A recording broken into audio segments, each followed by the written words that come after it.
El día que Walter Mercado ganó el juicio por su propio nombre, después de 7 años peleando en 4 países, su abogado lo llamó por teléfono para darle la noticia. Walter no celebró. Se sentó en su sillón, pidió un vaso de agua, miró hacia la ventana y dijo 2 palabras. Demasiado tarde. 2 días después sufrió un infarto. Eso ocurrió en enero de 2012. Walter tenía 80 años. Llevaba 6 sin aparecer en televisión, sin poder usar su propio nombre, sin cobrar un peso de los millones que seguían generando su cara y su voz en todo el continente. ¿Demasiado tarde para qué? Esa pregunta tiene una respuesta, y cuando la escuches vas a entender algo que va mucho más allá de un contrato mal firmado o un manager que lo traicionó. Porque lo que le pasó a Walter Mercado no empezó en 1995 cuando firmó ese papel. Empezó décadas antes, en una finca al sur de Ponce, Puerto Rico, donde un niño aprendió una lección que se quedó grabada tan profundo que ni 50 años de fama ni el amor de 120 millones de personas pudieron borrarla. Guarda eso en tu mente porque va a explicar todo lo que ocurrió después. Walter Mercado Salinas nació el 9 de marzo de 1932 en un barco que cruzaba el Atlántico. Su madre empezó el parto antes de llegar a tierra. Walter llegó al mundo entre 2 continentes sin pertenecer todavía a ninguno. Sus primeros años los vivió en una finca de caña de azúcar en el sur de Ponce con su padre, José María Mercado, un hombre de San Germán que honraba la tierra y esperaba de su hijo lo que todos los padres de Ponce en los años 30 esperaban: que fuera como los demás. Walter no era como los demás. Lo supo desde los 4 años. Ese año encontró un pájaro caído en el patio de la finca. Lo tomó entre las manos, lo apretó contra el pecho. Cuando lo soltó, el animal voló. Los vecinos hablaron. Llegaron desde otros barrios, lo llamaban Walter de los Milagros. Su padre lo prohibió, su madre lo escondió. Y Walter aprendió la primera lección de su vida. Lo que te hace diferente es exactamente lo que tienes que guardar si quieres que las personas que amas no se alejen de ti. Esa lección se grabó más profundo cada año. A los 7, su madre lo inscribió en clases de ballet clásico con Madame Hertha Brauer, una maestra austríaca en una academia de Santurce. Walter cruzaba la ciudad 2 veces por semana en guagua pública. En los años 40, en Ponce, un niño que tomaba ballet era un niño marcado. Walter lo sabía cada vez que subía a esa guagua, y seguía subiendo. Años después, en la universidad, estudió farmacia, psicología y pedagogía al mismo tiempo. Actuó en telenovelas puertorriqueñas. Fundó el Walter Actors Studio 64 en la parada 26 y medio de Santurce. Tenía una preparación que muy pocos conocieron porque la capa y los horóscopos terminaron tapando todo lo demás. Pero esa preparación no era solo una carrera. Era la única manera que Walter había encontrado de ser completamente él, en un mundo que le pedía que fuera otra cosa. Y entonces, en 1969, algo ocurrió que no estaba planeado. Walter estaba en los estudios de Telemundo Puerto Rico como invitado para promocionar una obra de teatro. El artista que iba a leer el horóscopo no se presentó. El productor lo miró y le pidió que cubriera 15 minutos. Walter se sentó frente al lente y habló durante 15 minutos de los 12 signos sin notas, sin preparación, como quien lleva años esperando que alguien le haga esa pregunta. Los teléfonos del canal no pararon. 3 meses después, tenía su propio programa diario. La capa que llevaba ese día no era suya, era prestada de otra producción. Pertenecía a otro personaje. Walter se la quedó puesta. Y dentro de esa capa, el hombre que había aprendido desde niño a guardar lo que era, encontró algo que no había encontrado nunca antes. Un lugar donde podía existir en público sin que nadie le pidiera explicaciones. Eso funcionó durante 30 años, hasta que alguien entendió exactamente cómo funcionaba y decidió usarlo en su contra. Antes de las capas, antes de los anillos, Antes de que 120 millones de personas lo esperaran cada semana, Walter Mercado fue algo que muy pocas personas recuerdan hoy. Fue un estudiante extraordinario.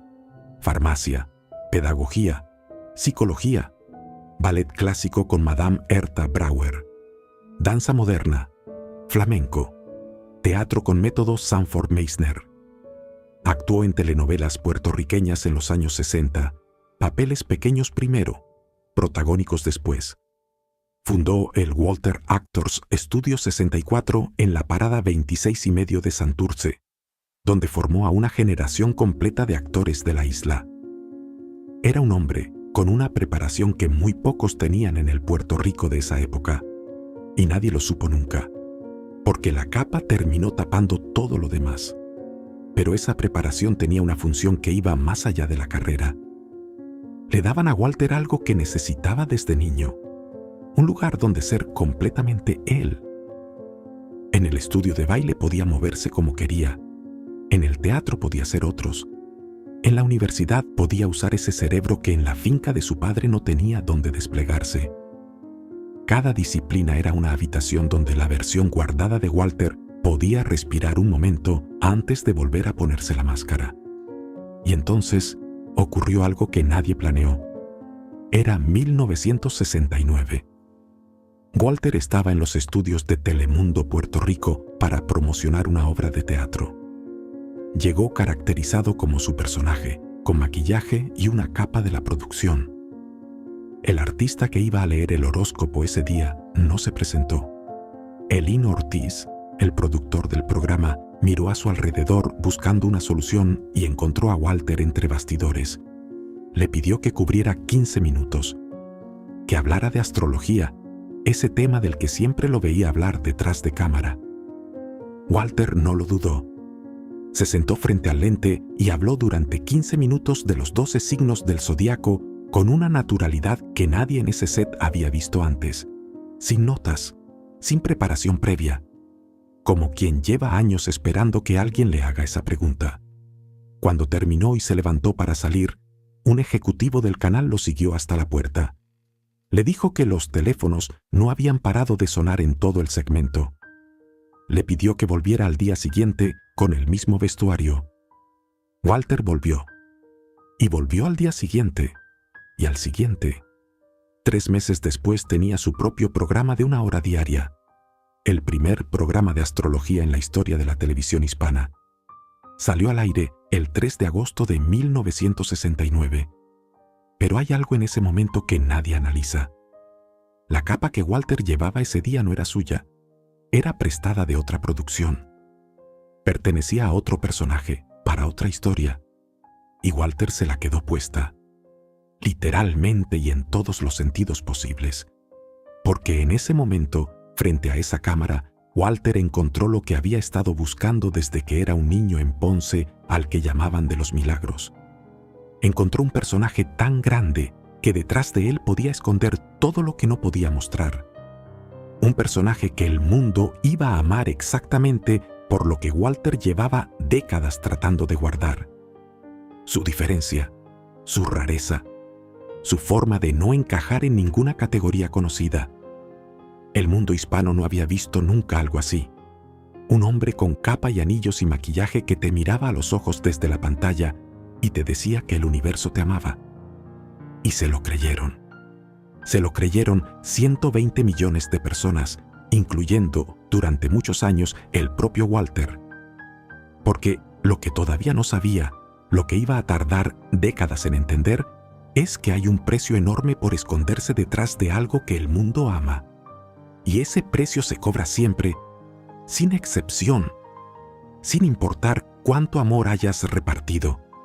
Pero en ese momento, en 1969, Walter no pensaba en precios, pensaba en algo más urgente, porque un año antes había pasado algo que lo había dejado roto por dentro, y la capa, sin que él lo planeara, se había convertido en la única manera que encontró de seguir de pie. Hay algo que los directores del documental de Netflix dijeron sobre Walter que merece repetirse. Dijeron que cuando llegaron a filmarlo esperaban encontrar al personaje. Encontraron algo diferente.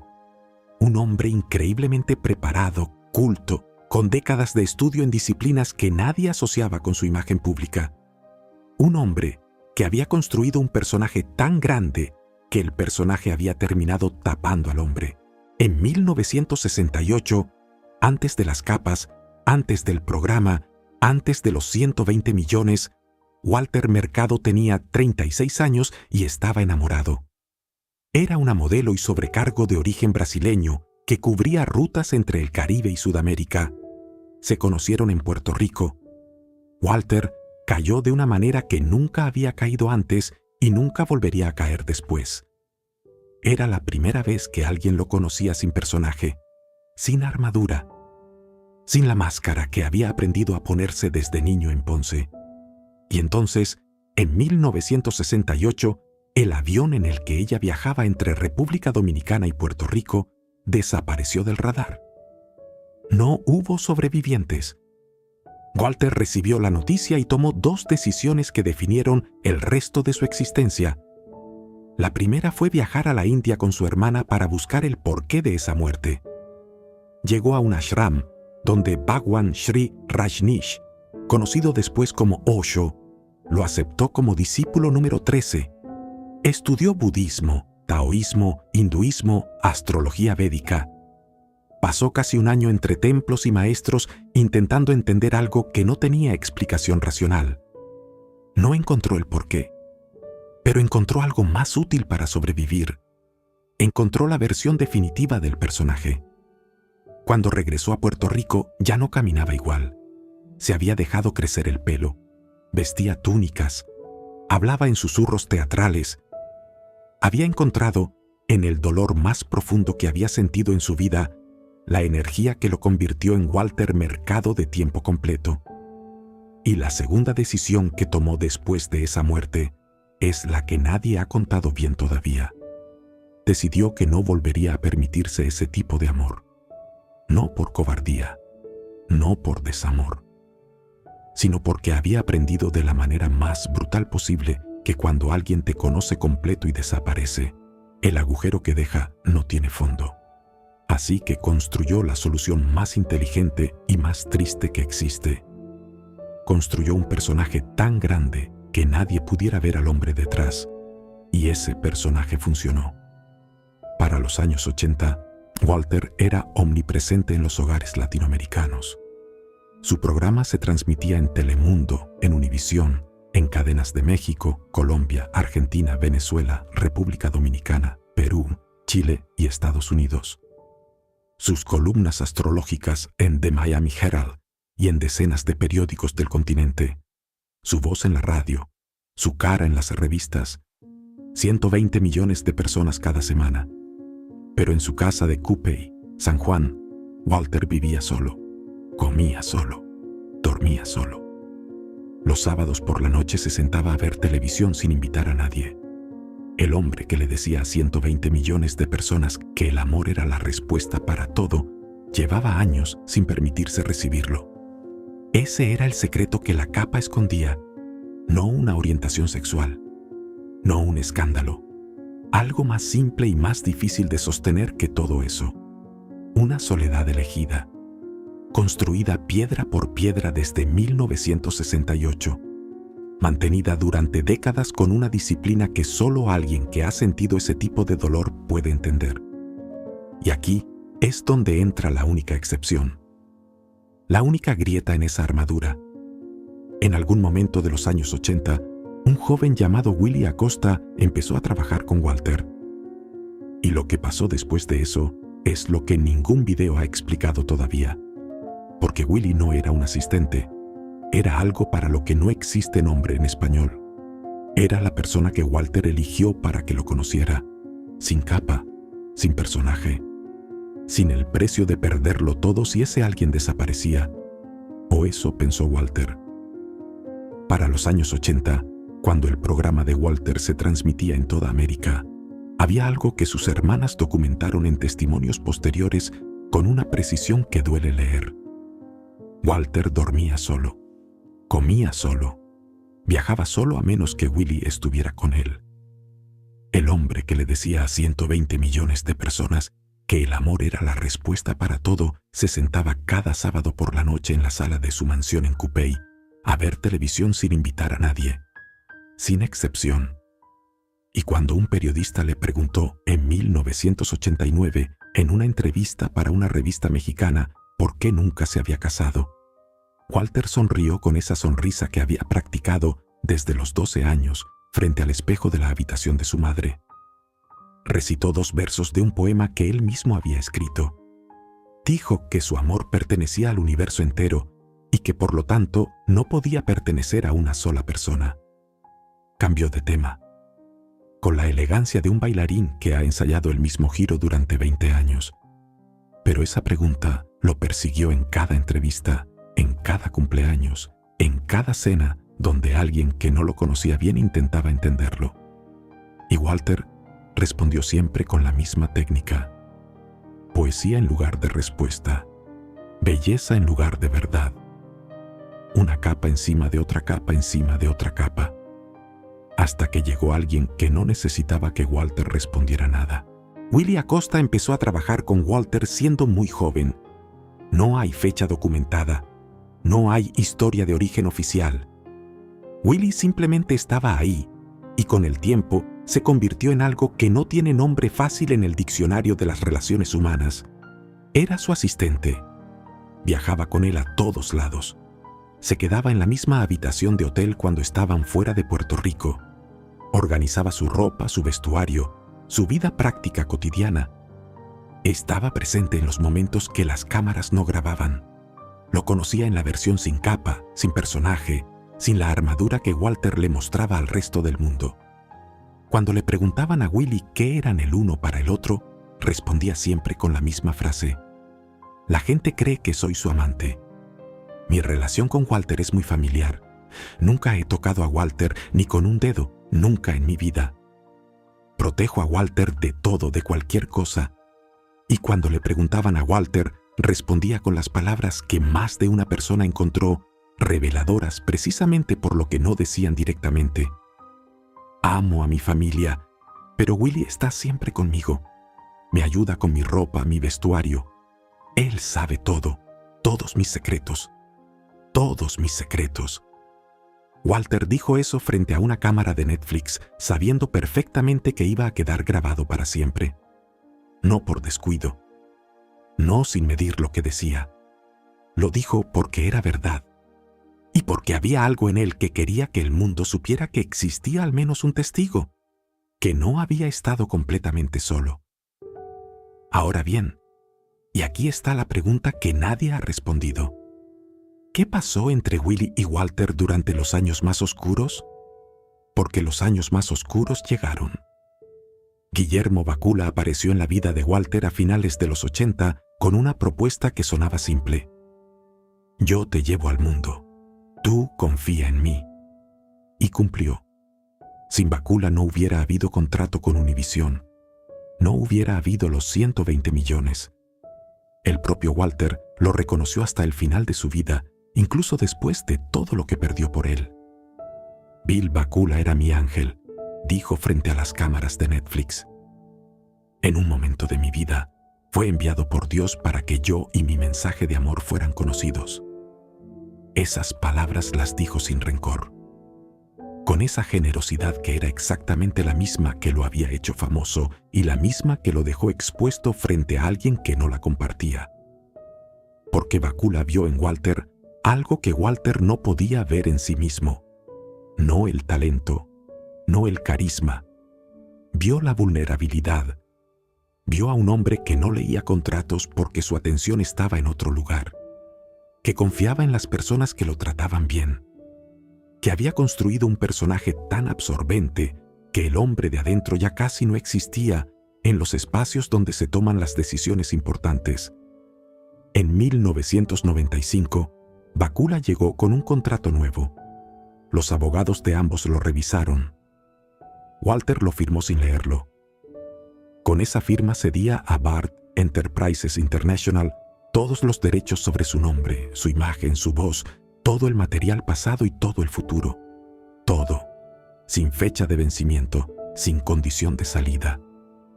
Walter no entendió lo que había firmado ese día. Lo fue entendiendo poco a poco, en capas, como se entienden las cosas que no queremos ver. Primero notó que Bakula tomaba las grabaciones viejas y las reciclaba como material nuevo. Las vendía sin consultarlo. Generaba millones con el trabajo pasado de Walter sin producir nada nuevo y sin repartir las ganancias de manera justa. Walter lo confrontó directamente. «No pude detenerlo», dijo años después. En el contrato, él tenía el control total de todo el material.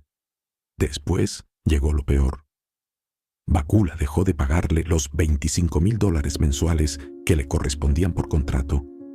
$25,000 al mes era lo que recibía el hombre más visto de la televisión en español, mientras su nombre y su imagen seguían generando fortunas en 4 continentes que él ya no veía. En 2006, Walter le dijo a Bakula que terminaba, que se iba. Lo que no sabía todavía era que esa decisión no era el fin de nada. Era el principio de lo que lo iba a destruir. Y Willy lo vio todo desde adentro, cada día, cada pérdida, cada momento en que Walter tuvo que pagar un precio que ninguna de las 120 millones de personas que lo habían amado podía imaginar. Willy lo vio y siguió sin hablar. Hay algo que Bakula dijo en el documental que merece detenerse a escuchar con cuidado. No dijo que Walter le caía mal. No dijo que se arrepentía de nada. Dijo algo más revelador que todo eso.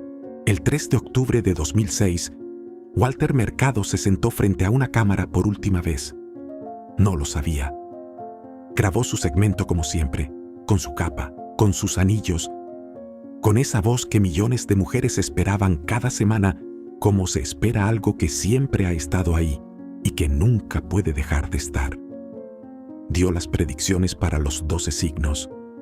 Dijo las palabras de siempre. Mucho, mucho amor. Y salió de cuadro. Univisión lo retiró del aire esa misma semana. Walter Mercado desapareció de la televisión de un día para otro, sin aviso, sin despedida, sin una sola explicación para los millones de personas que lo esperaban cada semana como parte de su vida. Su sobrina Yvonne Bennett lo dijo años después con una tristeza que no había disminuido con el tiempo. Walter amaba estar frente a la cámara, amaba a su público y amaba su profesión.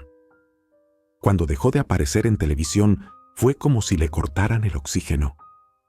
Él hubiera amado estar en pantalla hasta el último día de su vida. Pero había algo más que el oxígeno cortado, algo que muy pocas personas nombraron en ese momento. La pantalla había sido durante décadas el único lugar donde Walter podía ser completamente él mismo frente al mundo. El personaje le daba permiso para existir en público sin tener que explicar nada, sin etiquetas, sin preguntas que no quería responder. Y ahora la pantalla ya no existía. Los juicios empezaron de inmediato y no pararon en 6 años. Florida, Puerto Rico, México, Argentina, 4 países. Gastos millonarios en abogados que Walter tenía que pagar sin ingresos regulares porque su nombre estaba legalmente en disputa. El hombre más reconocido de la televisión en español no podía usar su propio nombre para ganarse la vida. En 2010, un tribunal dictaminó que mientras el caso siguiera abierto, Walter no podía usar el nombre Walter Mercado en ningún contexto comercial. Fue entonces cuando tomó la decisión que confundió a todos. Se cambió el nombre. Se hizo llamar Shantiananda. Paz y felicidad en sánscrito, explicó públicamente. Una revelación espiritual. Un nuevo ser que emergía. Algunos lo creyeron tal como lo contó. Otros vieron algo diferente. Vieron a un hombre de casi 80 años que había perdido su identidad pública intentando reconstruirse con lo único que Bakula no podía quitarle en ningún tribunal: su mundo interior. Pero el mundo no respondió como Walter esperaba. Nadie reconocía a Shantiananda. Las marcas no sabían cómo trabajar con él. El público que había amado a Walter Mercado durante décadas no lo encontraba en ningún lado. Y mientras tanto, Bard Enterprises seguía usando su cara. seguía distribuyendo sus horóscopos, seguía generando dinero con el nombre y la imagen que le pertenecían legalmente. En enero de 2012, el Tribunal de Apelaciones del Primer Circuito de Estados Unidos emitió su fallo definitivo. Bard Enterprises podía continuar usando el nombre y la imagen de Walter Mercado en proyectos comerciales futuros. Walter había perdido. Tenía 80 años, sin televisión, sin ingresos estables, con la salud que años de tensión sostenida habían ido destruyendo en silencio.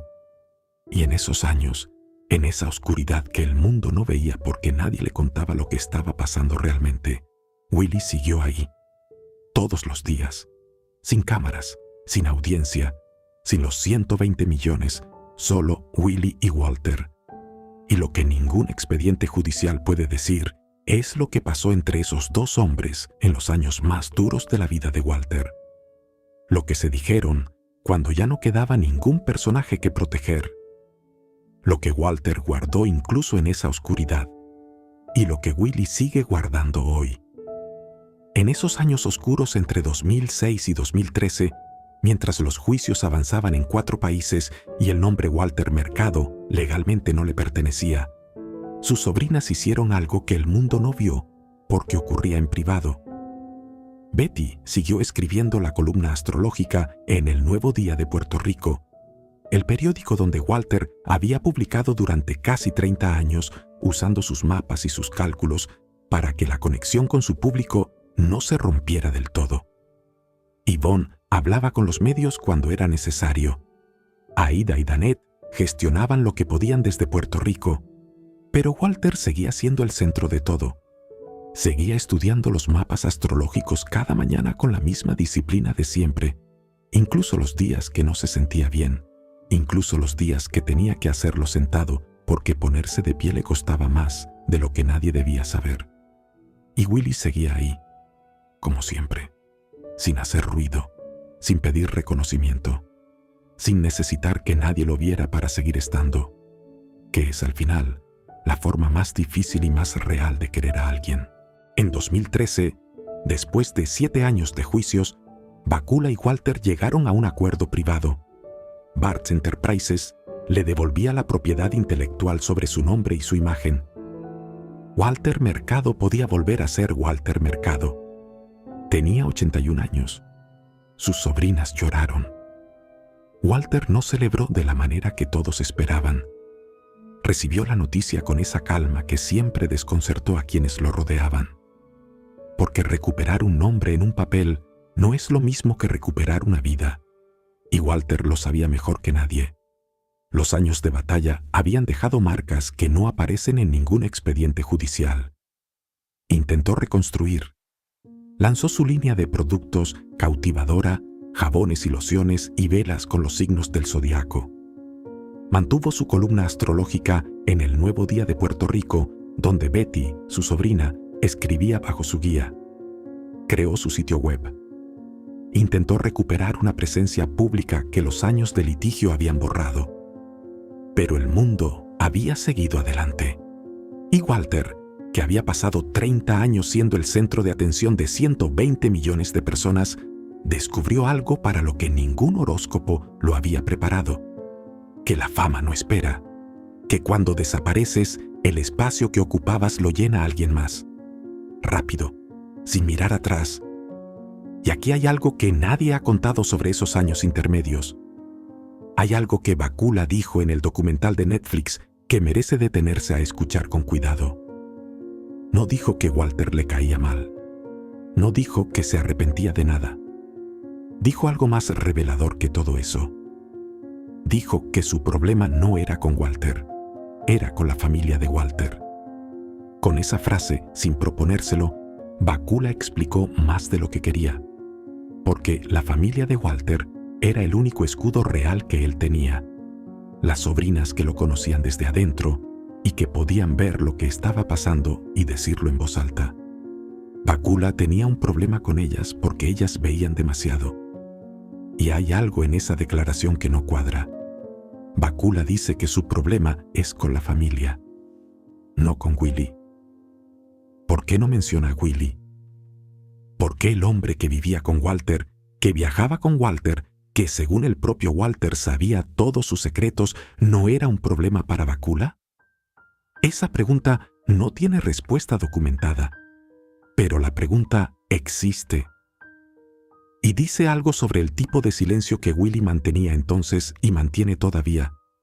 Un silencio que protegía a Walter de una manera que la familia, con todo su amor, no podía.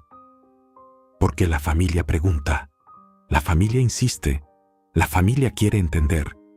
Willie simplemente estaba, sin preguntar, sin entender de más, sin soltar lo que guardaba. Fue en 2019 cuando todo cambió de nuevo. El History Miami Museum inauguró una exposición sobre su vida. Mucho amor, 50 años de Walter Mercado.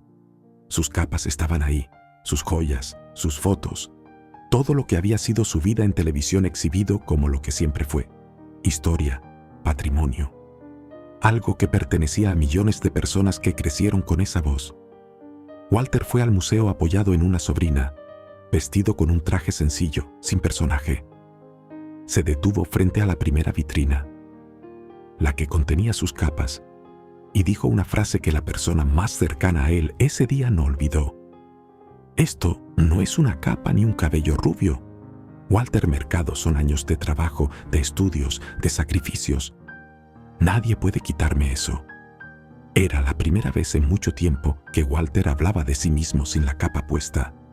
Y era también, aunque nadie lo sabía todavía, una de las últimas veces que iba a poder hacerlo en público. Porque el cuerpo que había sostenido décadas de lucha ya no podía aguantar mucho más. Hay una escena en el documental que los críticos mencionan poco, pero que es quizás la más honesta de todo el filme. Walter está en su casa de Coupey. Está sentado. Está mirando a la cámara con esa serenidad que tenía cuando no estaba actuando para nadie. Y dice, estaba viviendo 100 años adelantado a mi tiempo. No lo dice con amargura. No lo dice como queja. Eso es lo que Walter Mercado fue en sus últimos años. No el personaje de las capas y los anillos.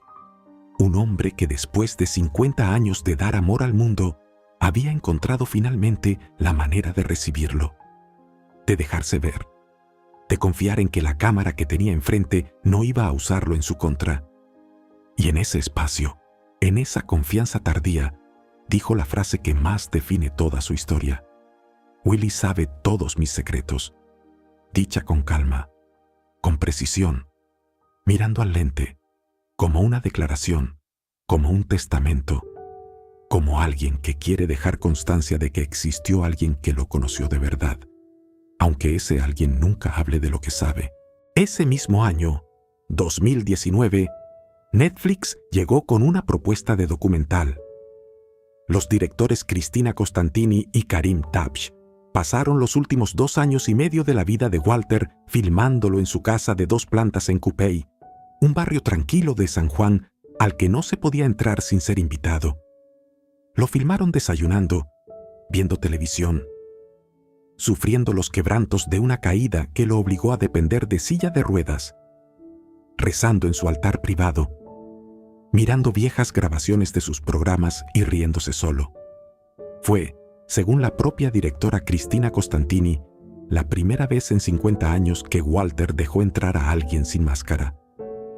Y lo que encontraron adentro no era el personaje. Era un hombre de 87 años que ya no tenía ningún motivo para seguir guardando todo. En el documental, habló de Bakula sin odio. Lo llamó su ángel. Dijo que sin él no hubiera llegado a donde llegó.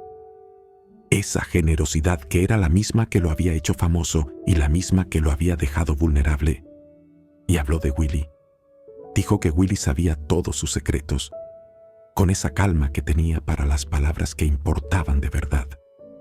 No como un detalle, no de pasada, como una declaración deliberada, como alguien que después de décadas de guardar todo decide dejar una pista para quien sepa leerla. Y nadie le preguntó nada más. Ni Costantini, ni Tabsh, ni ninguno de los periodistas que cubrieron el documental después de su estreno. Todos oyeron la frase, Nadie la siguió. Aquí está lo que sí se sabe. Walter nunca puso una etiqueta sobre lo que era.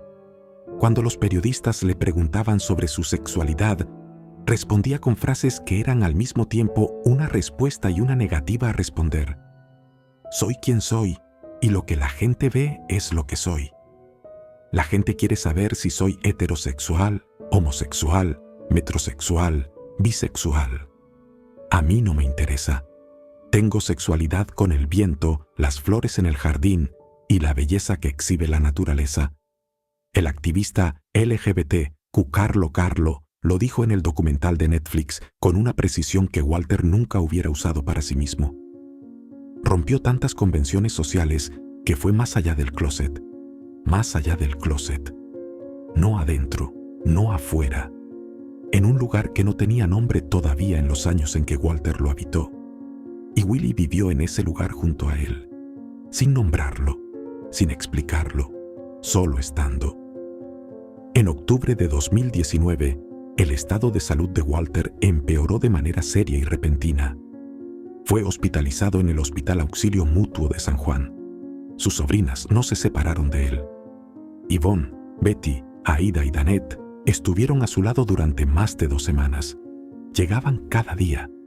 Se quedaban. Volvían al siguiente. Willie también estuvo. El sábado 2 de noviembre de 2019, todos se despidieron al terminar la visita, como cualquier otro día, como si hubiera un mañana igual. 10 minutos después de que salieron del cuarto, Walter Mercado había muerto. Tenía 87 años. La causa fue insuficiencia renal. Su sobrina Danette lo contó con esa honestidad sencilla de quien ha estado cerca de algo muy grande. Aparentemente Walter quiso morir solo y tranquilo, por aquello de evitarnos más dolor quizás. Nosotras estuvimos con él hasta el último momento y unos minutos después que nos fuimos del cuarto, falleció. Eligió el último momento de su vida de la misma manera que había vivido casi todos los anteriores, solo, en silencio, con las puertas cerradas. El documental se estrenó en el Festival de Sundance en enero de 2020. Walter había muerto 2 meses antes. El mundo lo conoció completo cuando ya no estaba. Y Karim Tabch, el director que pasó 2 años filmándolo y que se convirtió en uno de sus amigos más cercanos, fue uno de los portadores de su ataúd en el funeral. Un director de cine cargando el féretro del hombre que había filmado. Eso no se planea. Eso es lo que pasa cuando alguien te cambia de verdad. Pero Willie seguía sin hablar. Y sigue sin hablar hasta hoy. Hay algo que merece decirse sobre las últimas semanas de Walter en ese hospital. Sus sobrinas organizaban los turnos para estar con él con una dedicación que no necesitaba ser vista para ser real. Llegaban por la mañana. Se quedaban todo lo que podían. Volvían al día siguiente. Lo acompañaban cuando él quería compañía y respetaban el silencio cuando él quería silencio. Hacían lo que hacen las familias que quieren de verdad. Las redes se llenaron de mensajes de mujeres que no se conocían entre sí, pero que habían vivido exactamente lo mismo. Mi abuela lloraba cuando daban su programa. Mi mamá apagaba todo para escucharlo. Yo de niña no entendía por qué ese hombre con capa me daba tanta paz. Ahora lo entiendo. Ahora sí se entiende completamente. Porque Walter Mercado no vendía horóscopos. Le daba a millones de mujeres lo que él mismo no podía darse. La certeza de que alguien las veía exactamente como eran, sin pedirles que fueran diferentes, sin condiciones, sin el peso de tener que esconder nada.